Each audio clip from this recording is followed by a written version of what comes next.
Bonjour les gars, bienvenue dans cette troisième vidéo de notre série les gars. Alors dans la vidéo précédente, nous avons parlé de l'algorithme d'Osu qui permettait de trouver les seuils de séparation du fond, de l'arrière-plan et de l'avant-plan les gars. Et on avait fait quelques petites erreurs, bon c'était pas une erreur mais on avait juste, au niveau de cette condition les gars, on avait juste mis la variable, au lieu de mettre foreground, on avait mis, au lieu de mettre foreground comme ça, on avait mis background. Je pense parce que, donc les gars, n'oubliez pas de mettre foreground. C'est pour ça qu'en fait, il me montrait, quand j'ai exécuté, il me montrait un truc que j'ai divisé par 0 et tout là. Mais c'était pas grave les gars. Et je pense que c'était tout hein les gars. Bien sûr, dans cette fonction, on se rassure que l'image qu'on a entrée ici, c'est une image déjà normalisée les gars, dont les pixels sont compris entre 0 et 1. Donc, on va régler ça de suite. Mais sinon, dans cette vidéo, on va maintenant voir, comme je vous ai dit, une fois qu'on a binarisé notre image comme ça, qu'est-ce qu'on peut en faire? Donc, on va voir ça dans cette vidéo, les gars. Déjà, qu'est-ce qu'on peut faire pour éviter tout problème dans le futur? Je pense qu'on va créer une fonction de normalisation d'image ici. Déjà, on peut le faire. On va l'appeler normalize. Il prend une image.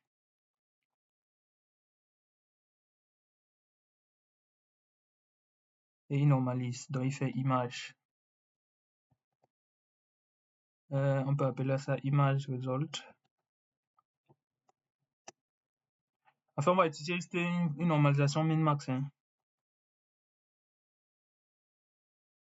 Donc, normalisation min-max, c'est-à-dire on prend image, on soustrait le maximum dans le minimum.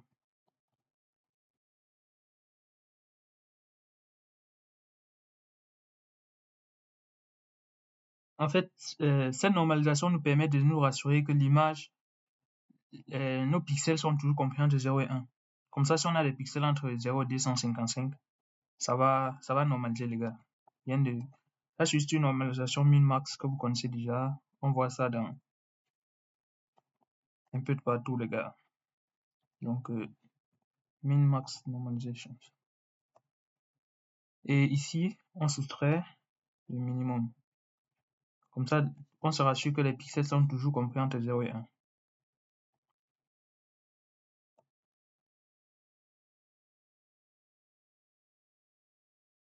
Voilà, j'espère que j'ai bien écrit.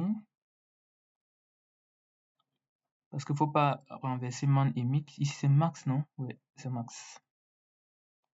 Comme ça, vous voyez les gars, si par exemple image, la valeur de image, c'est un maximum.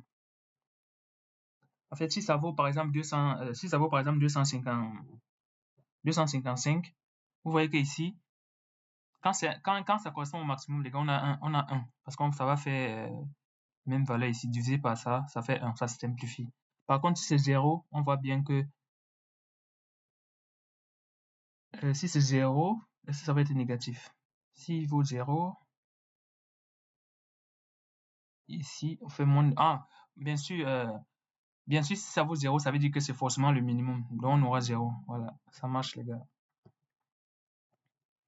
Donc, on peut retourner image tranquillement ici. Voilà, comme ça, on se rassure que on normalise notre image. Par contre, je vais même copier ça. On copie ça comme ça. On le met plutôt ici en haut.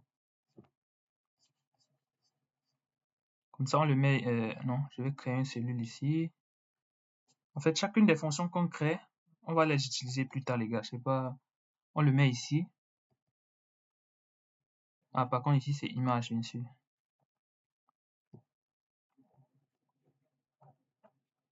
Voilà. Comme ça, même ici, quand on charge notre image, pour nous rassurer, bien sûr, que notre image est comprise entre 0 et 1, on fait image. On fait normalize. On lui passe image, voilà. Comme ça, on est sûr que l'image ici a des pixels compris entre 0 et 1. Parce que, si vous vous souvenez bien, dans la fonction d'au-dessous ici, nous, on a préféré mettre un intervalle de 0 et 1 ici. Mais sinon, si vous travaillez avec 0,255, vous pouvez mettre, mais pour un peu rester, pour ne pas faire les deux cas, on se rassure toujours qu'on est entre 0 et 1, que nos pixels sont compris entre 0 et 1. Et là, je pense que le problème sera réglé. Ici, en fait, on avait déjà la chance que nos pixels étaient déjà compris entre 0 et 1, en fait, avec les images qu'on a testées. Mais je pense que là, ça va. Voilà. Là, voici l'histogramme de notre image. Et voici la fonction d'au-dessous. On cherche à maximiser cette fonction qu'on a fait. Bien sûr, on voit bien que le maximum se trouve quelque part ici. Et c'est ça dans le seuil. Donc, vous voyez bien sûr ici. Et le seuil, c'est cette valeur divisée par 255. N'oubliez pas. Donc, c'était juste un petit rappel comme ça de la vidéo que nous avons vue précédemment. Donc, aujourd'hui, on va un peu essayer de voir donc. En fait, aujourd'hui, c'est une vidéo un peu d'explication, c'est tout. Et que vous voyez que vous voyez comment on peut utiliser des techniques pour pouvoir extraire, bien sûr, les caractères qui sont sur l'image. Parce qu'on a une image brute, on a l'image déjà binarisée comme ça. On aimerait bien isoler le C, isoler le E, isoler chaque caractère pour pouvoir après passer ça à un modèle de CNN, les gars. Donc, on va voir quelle technique on peut appliquer sur ça. Et bon, comme je vous ai dit, cette vidéo, c'est juste beaucoup plus explicative et voilà ce qu'on peut faire. Comme ça, dans une seconde vidéo ou peut-être dans une prochaine vidéo, on peut faire ça sous forme de fonction, les gars. Déjà, qu'est-ce qu'on peut faire? Déjà, je vais vous parler de ce qu'on appelle la projection. On appelle ça la projection horizontale. En fait, une projection horizontale, c'est quoi? Cette image ici, c'est comme une matrice, les gars. On peut faire la somme des lignes ou faire la somme des colonnes. Alors, la projection horizontale ici, c'est plutôt la somme des colonnes. Vous voyez? C'est-à-dire, je prends toutes les colonnes de cette matrice comme ça, je les somme. Et déjà, si vous voyez qu'en sommant cette colonne, on a dit quoi au départ? Que le fond. On a dit au départ que le fond qui est en blanc là correspond à 1 et les pixels noirs correspondent à quoi, les gars? Correspond à 0.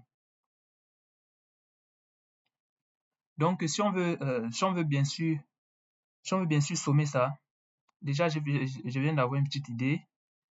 Je viens d'avoir une petite idée. En fait, parce que vous savez que le pixel noir correspond à 0 et le pixel blanc correspond à 1. Si on fait la somme ici, ce serait pas très... l'intuition ne va pas apparaître comme ça. Qu'est-ce qu'on peut faire? Bon, au lieu de mettre supérieur ici, les gars, on va mettre inférieur. Voilà. Voilà. Comme ça, on a notre image inversée comme ça. Voilà. Là, on a notre image inversée. Voilà. Le noir, comme je vous ai dit, le noir correspond à quoi, les gars? Le noir correspond à 0 et le blanc correspond à 1. Vous voyez que si elle fait la somme de toutes les colonnes, sur toutes les lignes, c'est ça qu'on appelle projection horizontale. Si elle fait la somme de toutes les colonnes, ça veut dire que les lignes où il n'y a pas de pixels aura effectivement la valeur 0. Par contre, les lignes où il y a au moins un pixel sera supérieur à 0, les gars. C'est ça qu'on appelle la projection horizontale. Et en tout cas, faisons avec le code, je pense que vous allez mieux comprendre. Ce n'est qu'une somme en fait. Donc, je vais créer une variable ici. Bon, pour l'instant, on ne va pas faire de fonction. On va juste tester d'abord des choses. Je fais juste np.somme. Et là, je lui passe quoi? Je lui passe mon image et j'espère qu'on l'a appelée image. Hein. Pour ne pas à chaque fois écraser l'image, je vais appeler ça image. Je vais appeler ça binary. Binary comme ça. Comme ça, on est sur ça, c'est l'image binarisée. Et maintenant, qu'est-ce que je peux faire? Je peux réexécuter ça.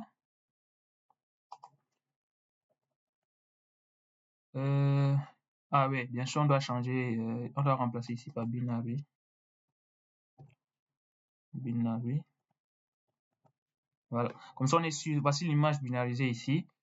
Si je lui passe binary ici,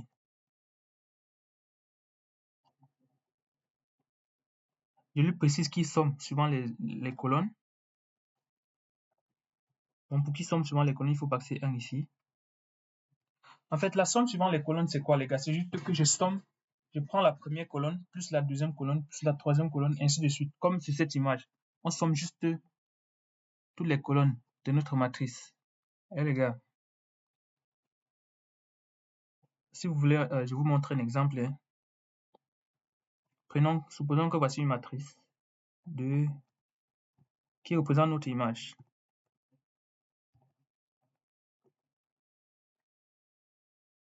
Bon, on va juste faire comme ça, hein. Aïe, qu'est-ce qui se passe là? Non, c'est pas grave. Voilà, supposons qu'on a une image 3 x 3 comme ça, les gars.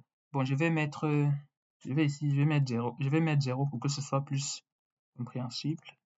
En tout cas, je vais mettre 0, 1 pour que ce soit plus compréhensible, comme dans notre cas.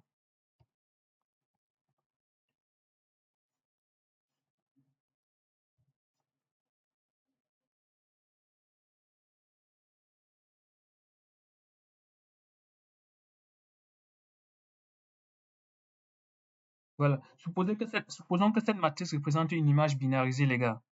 Vous voyez que bien 0 ici représente quelle couleur? 0 représente le noir. 0 représente quoi? 0 représente le noir que vous voyez ici. Et le 1 là représente la couleur blanche, comme on voit ici.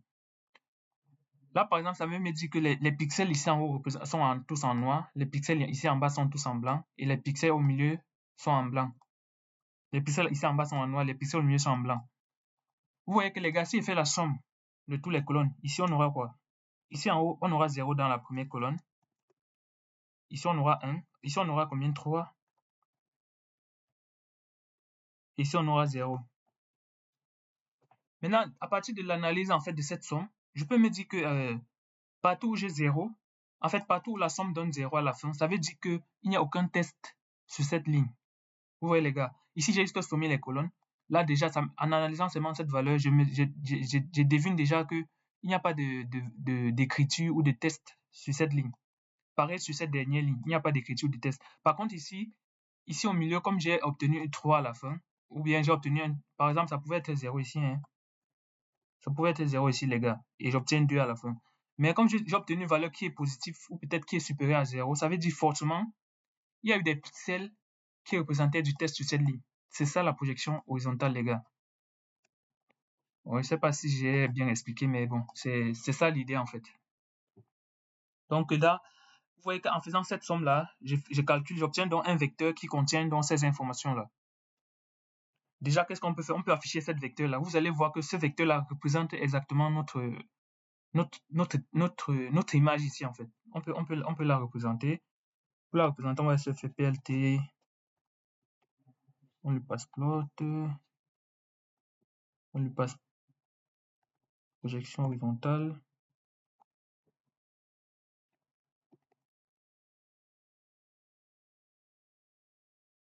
Ça, juste un show ici. Voilà, les gars. Vous voyez déjà ce qu'on obtient. Qu'est-ce que je peux expliquer ici? Déjà ici, les gars, ça donne déjà beaucoup d'informations. C'est même en visualisant cette représentation graphique, ça nous donne beaucoup d'informations déjà. Déjà, on peut déduire que dans les zones où on obtient des maxima comme ça, les gars, ou peut-être dans des zones où on a des pics comme ça représente des lignes. En fait, les zones où on a les pics comme ça, par exemple, sur cette représentation, on voit qu'on a deux pics principales. En fait, ces deux pics-ci représentent nos deux lignes ici. Donc, ça représente cette première ligne et cette seconde ligne. Déjà, c'est cette information que ça nous envoie, les gars. Parce que vous voyez bien, si on somme tous les pixels ici en haut, ça donne 0. C'est ça ici. Ça veut dire qu'on avait 0 au départ. Après, on a commencé à rencontrer des pixels ici. En fait, à chaque fois quand c'est supérieur à 0 ici, ça veut dire qu'on rencontre des pixels, les gars. Vous voyez, on a rencontré un tas de pixels dans ces zones. Et après, on est revenu à une zone vide. C'est exactement ça ici, les gars. On a rencontré aucun pixel ici. Après, on a commencé à rencontrer des... Vous voyez, par exemple, le point du I ici. Le point du I qui est un peu débordé là, c'est sûrement cette valeur ici. Que vous voyez, c'est ce petit pic-là. Et après ce point-là, on a commencé à rencontrer beaucoup de pixels. Donc, on a rencontré toute cette valeur-là comme ça. Et après, on a rencontré une région où il n'y avait rien. C'est cette région-là. Donc, cette ligne-là, ces différentes lignes ici. Après, on a rencontré encore une autre ligne. Donc, ces pics-ci-là représentent les lignes où se trouve du test. Par exemple, on peut tester ça sur d'autres images et vous allez voir que ça représente exactement les lignes où se trouve du test. Est-ce que j'ai des images de test ici? Dataset, image. Voilà. J'ai encore une autre image ici. On va utiliser celle-ci, par exemple. Juste pour des tests. On va utiliser ça. Pour l'utiliser, qu'est-ce qu'on fait? Il se trouve dans dataset, image, image 1. Voilà. Vous voyez que on applique toute notre fonction d'au-dessous qu'on a vu plus tout à l'heure. On maximise et ça nous réussit à séparer le fond et le test. Maintenant, on veut détecter par exemple le nombre de lignes qui se trouvent dans ce test en faisant notre projection horizontale. Vous voyez les gars, là, la projection horizontale nous dit on a probablement 1, 2, 3, 4, 5, 6, 7 lignes. Non, 1, 2, 3, 4, 5, 6, 7, 8. Là, il nous dit on a probablement 8 lignes dans ce document, les gars. Et là, on peut compter 1, 2, 3, 4, 5, 6, 7, 8. Et là, on a exactement 8 lignes. Donc, vous voyez que, par exemple, je peux déjà, à partir de ces informations, extraire une ligne précise de ce document-ci. Donc, on va utiliser notre document qu'on avait tout à l'heure pour faire simple, parce que 8, c'est déjà assez beaucoup. On utilisait celui-là. Donc là, on a 2 lignes, c'est plus facile pour nous. Là, ça veut dire, en fait, si je me concentre uniquement sur cette région comprise entre 25, en fait, sur ces lignes, parce que ça, c'est le nombre de lignes. Là, ça nous dit, par exemple, on a 200 lignes. Par exemple, pour bien savoir, on peut faire, par exemple, binary.shape. Pourquoi vous voyez exactement quoi que ça représente, les gars. Vous voyez, par exemple, là, on a combien de lignes? 197 lignes. Vous voyez là, la dernière valeur se trouve ici à 197, en fait. Cette valeur ici. Vous voyez, les gars. Ça veut dire, chaque valeur ici représente une ligne. Pas une ligne de test, bien sûr. Pas une ligne de test comme ça, mais une ligne de pixels. D'accord, les gars? Maintenant, ces groupes qui forment des pics comme ça représentent probablement des lignes de test. Bien sûr, ça pas probablement, mais ça représente des lignes de test, les gars. Vous avez bien vu comme on a fait pour l'image où il y avait beaucoup plus de lignes. On a vu qu'il y avait bien 8 lignes et ça représentait 8 pics comme ça. Là, par exemple, pour pouvoir extraire une ligne précise, qu'est-ce que je peux faire? On écrit juste un algorithme qui va parcourir cette donnée de projection horizontale et d'extraire des lignes. Et les gars, c'est ce qu'on va faire même. On va même faire ça maintenant pour que vous voyez comment extraire par exemple la première ligne de notre test. On va faire ça.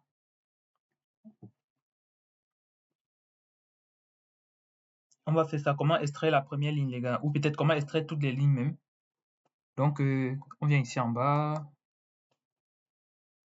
Qu'est-ce qu'on peut écrire? On peut créer par exemple line comme ça,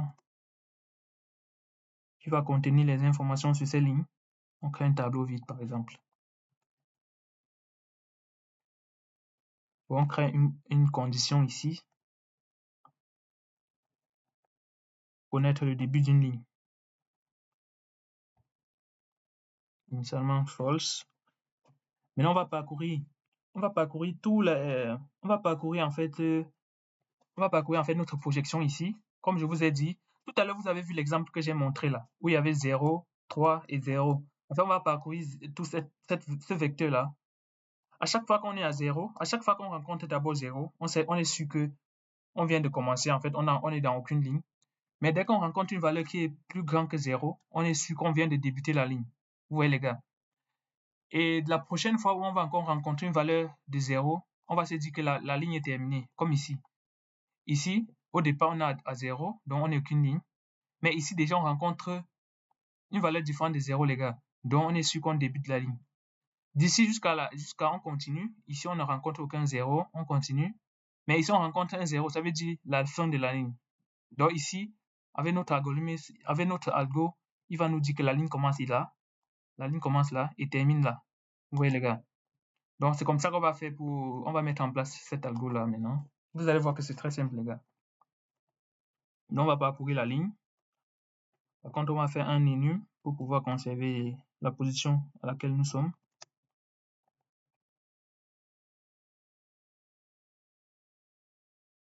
Donc on prend la projection qu'on vient de calculer. Comme je vous ai dit, on vérifie d'abord if, si la valeur, on vérifie si cette valeur est supérieure à 0. Donc on fait juste if val.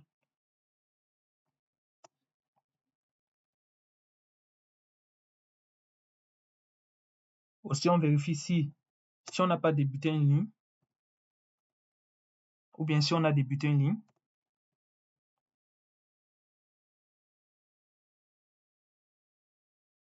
Not inline. Inline, c'est false. En fait, not inline, ça veut dire on n'a pas débuté la ligne. D'accord, les gars? Si c'est supérieur à 0 et qu'on n'a pas encore débuté la ligne, ça veut dire qu'on vient de rencontrer une ligne, en fait. Et quand on rencontre une ligne, on peut créer une variable start pour dire début de la ligne. Ça veut dire cette ligne commence à la ligne I. Comme je vous dis, chaque valeur en abscisse ici représente une ligne.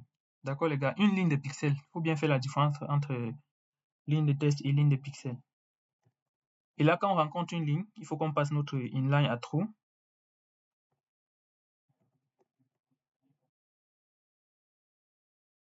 Là, on est tranquille. On est sûr qu'on a rencontré la ligne jusqu'à ce que les informations changent. Donc, on passe en else if.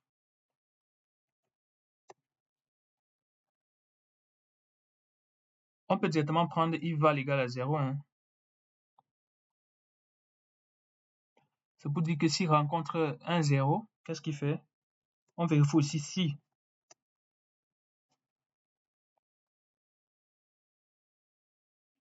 On fait d'abord inline. Ici, ça veut dire s'il rencontre un 0 et que il était déjà sur une ligne en fait. Vous voyez les gars? Ça veut dire s'il rencontre un 0, ça veut dire le prochain 0 qu'il rencontrera les gars. C'est juste ça. Donc le prochain 0 qu'il rencontrera signifie quoi? La fin de la ligne. Eh les gars, c'est pour ça qu'on vérifie bien s'il rencontre 0 et que inline est true. Donc on dit que end prend i. Et vu que c'est la fin d'une ligne, on ajoute ces informations en ligne. Enfin, on ajoute le tuplet, on ajoute un tuplet qui contient la valeur de départ de la ligne, start, et la valeur de la fin, end. Par contre, end, c'est avec un E ici.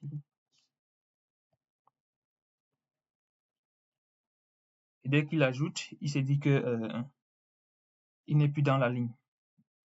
Donc, inline prend false. En fait, c'est vraiment un algo simple, les gars. Simple à mettre en place et simple à comprendre aussi. Donc là, déjà, je suis sûr que ce tableau ici qu'on a déclaré contiendra les informations sur le début et la fin de chaque ligne. Là, par exemple, sur ce graphe, on avait vu à l'œil qu'on a deux lignes. Vous allez bien voir que ce tableau contiendra deux tuplets, les gars. Donc, on peut exécuter. On peut, par exemple, faire line. On peut faire, par exemple, print line, par exemple, print, pour voir les informations sur ces lignes. Voilà. Et là, on exécute. Vous voyez, les gars, on voit bien qu'il a détecté deux lignes. Voici la première ligne et la seconde ligne.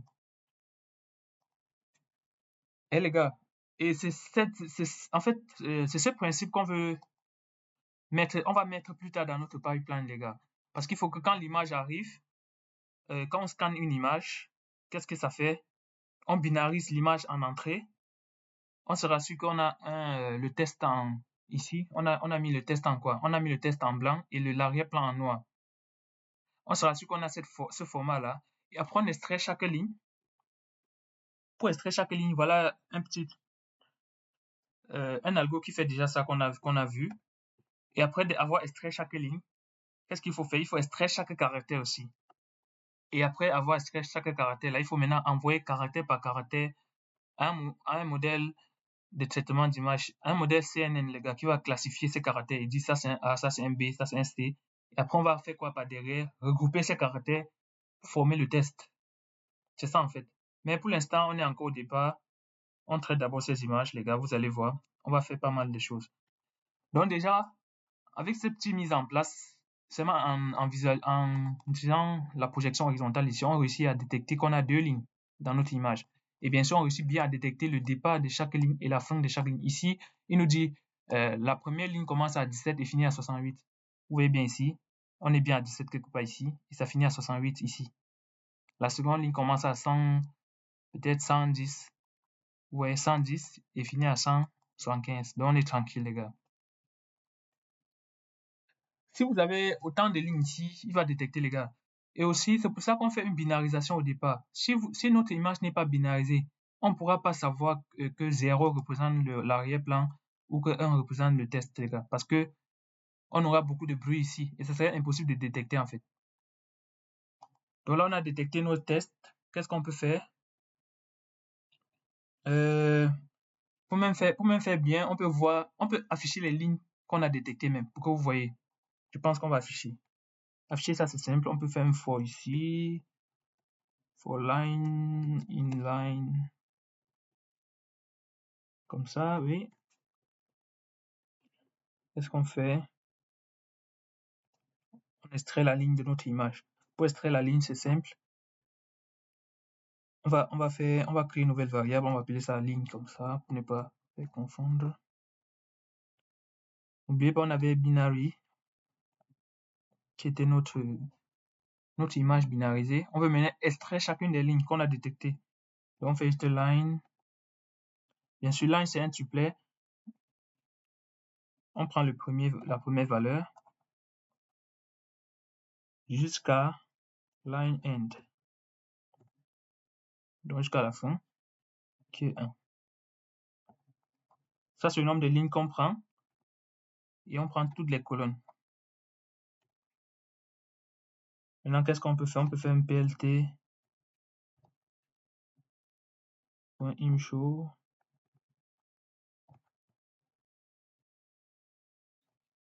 On peut faire showLine.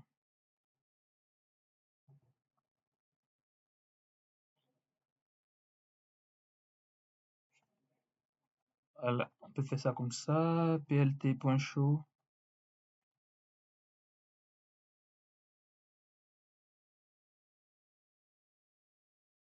Qu'est-ce qu'on peut faire encore?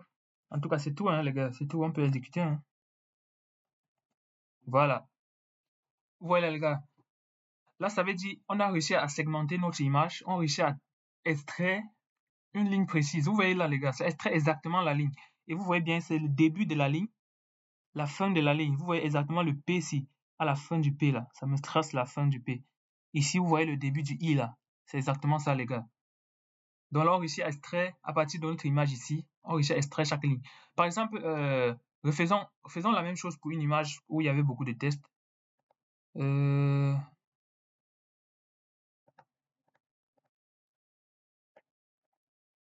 Qu'est-ce que je fais là? Non, non, c'est pas une bonne idée. Normalize. Attendez, en fait, j'ai fait CTRL Z ici, mais bon, je sais pas. On avait binary. Par contre, ici, j'exécute voir. Donc, ici aussi, j'ai oublié binary.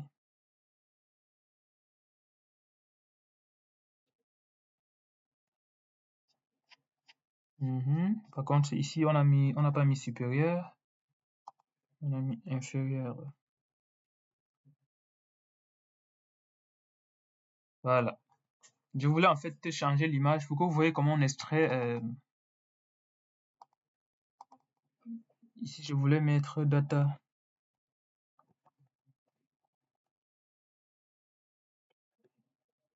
Voilà. Tranquille, les gars. Voilà. Ici, imaginez, on peut une image plus complexe comme ça. On a une image un peu plus complexe qui contient beaucoup plus de lignes. Est-ce qu'on va réussir à extraire chacune des lignes? Voyons voir, les gars. Déjà, on fait son histogramme ici. Déjà, on fait sa projection horizontale ici. Vous voyez bien la projection horizontale. On réussit à détecter chacune des lignes. Et ici, on essaie d'extraire les lignes. Vous voyez? Ici, ça me dit déjà combien de lignes il a détecté. Et là, on affiche. Vous voyez, les gars? Vous voyez bien qu'on réussit à afficher une ligne par ligne, les gars. Bien sûr, en supprimant tout l'arrière-plan qu'on avait tout à l'heure, où il n'y a pas de ligne détectée. Vous voyez que là, on réussit à détecter chacune des lignes, sans faute. Là, on est tranquille, les gars. Donc, vous voyez que ça marche, c'est un truc qui marche. Et pourquoi ne pas l'utiliser? Parce que nous, on veut faire un truc from scratch, on veut faire un truc vraiment de A à Z, les gars. Donc, on dit ce que nous, on a sur la main. Et ce qui est accessible pour nous, les gars. Donc là, je reviens à ce qu'on avait au départ. On réussit à détecter les lignes. Maintenant, qu'est-ce qu'on cherche à faire? On peut réussir à extraire un caractère. Par exemple, je veux extraire le C. Parce que si vous avez vu déjà, par exemple, comment je l'appelle? Les modèles de CNN pour pouvoir classifier les chiffres, par exemple. Il y a un truc assez connu qu'on utilise souvent en école. Ce sont le dataset, j'oublie comment ça s'appelle, mais c'est le dataset pour la classification des chiffres, là, les gars, qui contient les chiffres de 0 à 9.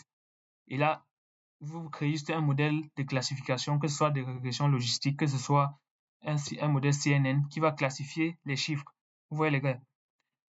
Donc, le but pour nous, dans ce sens, c'est d'extraire les lettres qui sont dans notre test. Par exemple, ici, on va extraire C, E, C, I. On va extraire tout ça. On va envoyer ça à notre modèle. Et notre modèle va prédire que ça, c'est un C. Et de l'autre côté, on récupère ce C. On reforme notre document avec. C'est ça le but, les gars. D'accord? Donc là, on réussit à extraire les lignes. Maintenant, est-ce qu'on va réussir à extraire les caractères? Si vous avez vraiment bien compris ce qu'on a vu sur la projection horizontale, vous allez voir qu'on peut faire pareil avec une projection verticale pour obtenir exactement les mêmes choses et extraire cette fois-ci les caractères. Par exemple, ici, sur chaque ligne ici, les gars, je peux faire une projection horizontale, c'est-à-dire, non, une projection verticale, c'est-à-dire plutôt au lieu de sommer les colonnes, je somme cette fois-ci les lignes qui se trouvent, je somme cette fois-ci les lignes, les gars. En fait, c'est un peu ambigu quand je dis projection horizontale et verticale, mais en fait, je somme ici plutôt les lignes, en fait. Donc, je prends la première ligne, plus la deuxième ligne, plus la troisième ligne. Or, dans le cas qu'on a vu en haut, on sommait les colonnes. Pourquoi on appelle d'ailleurs ça la projection verticale horizontale, alors qu'on somme en horizontal? Vertical, c'est comme ça. Horizontal, oui, c'est bien ça. Ici, on faisait une somme horizontale, les gars, parce qu'on sommait les colonnes. Maintenant, ici, on fait une somme verticale, voilà. Donc, pour revenir à ce que je voulais expliquer, on a fait une projection horizontale, on a réussi à détecter les lignes. Maintenant, on veut détecter chaque caractère, donc on veut extraire le C, E, ainsi de suite, les gars. Pour que la vidéo ne soit pas longue, je vous donne rendez-vous tout à l'heure dans la seconde vidéo, les gars. On va voir comment on fait l'extraction des caractères, les gars. À tout à l'heure, les gars. Ciao, ciao.